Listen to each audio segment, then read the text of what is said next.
Oke teman-teman, untuk menjadi pengetahuan, jangan skip video ini. Mari kita dengarkan video ini sesama.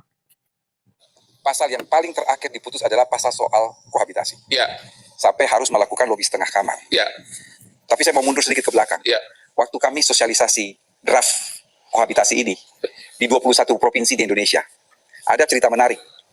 Ketika kami mensosialisasikan ini di Provinsi Sulawesi Utara, ya, ada mahasiswa yang protes. ya, Mengapa pemerintah dan DPR harus mengatur kamar tidur seseorang? Ini kan Benar. bersifat privacy. ya, Oke, sudah ya.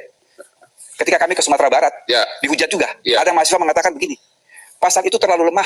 Kenapa delik aduan? Harus siapapun bisa melapor. Negara kita kan mayoritas adalah Muslim. ya, Dan perbuatan itu melanggar agama, berzina itu melanggar agama. Mau sudah nikah, mau tidak menikah, itu melanggar agama. Ya. Sekarang kalau Mas Hotma sebagai pembentuk undang-undang, mana yang akan Mas Hotma pilih? Kalau Mas Hotma mengikuti Sulawesi Utara, maka Sumatera Barat akan mengatakan Mas Hotma tidak aspiratif. Kalau mengikuti Sumatera Barat, maka Sulawesi Utara mengatakan tidak aspiratif. Saya akan go internasional. Itulah kesulitan Ya. dalam membentuk KUHP di negara yang multi etnis, multi religi. Tapi sebelumnya kan tidak ada pasal seperti itu. Kenapa baru sekarang? Sesudah makin modern malah mundur lagi. Ya, begini. Alasan utama mengapa pasal itu ada, kita menghormati lembaga perkawinan yang sakral.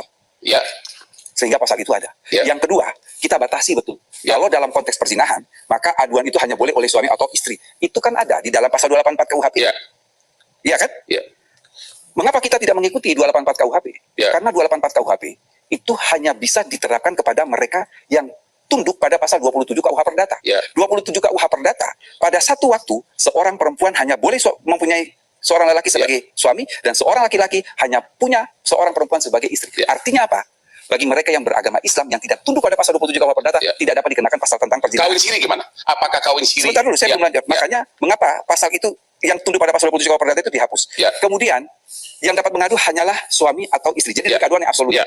Kemudian bagaimana dengan kohabitasi? Ya. Ini yang dapat mengadu adalah orang tua atau anak dari yang tidak ada Masa sih kesepakatan seorang perkawinan anak sah. ngurusin ranjang ibunya? Sama halnya ketika orang tua juga, apa dia akan tega untuk melaporkan anaknya? Ini yang mau saya katakan, bahwa di satu sisi pasal itu adalah berkaitan dengan moral value, Ya. tapi yang kedua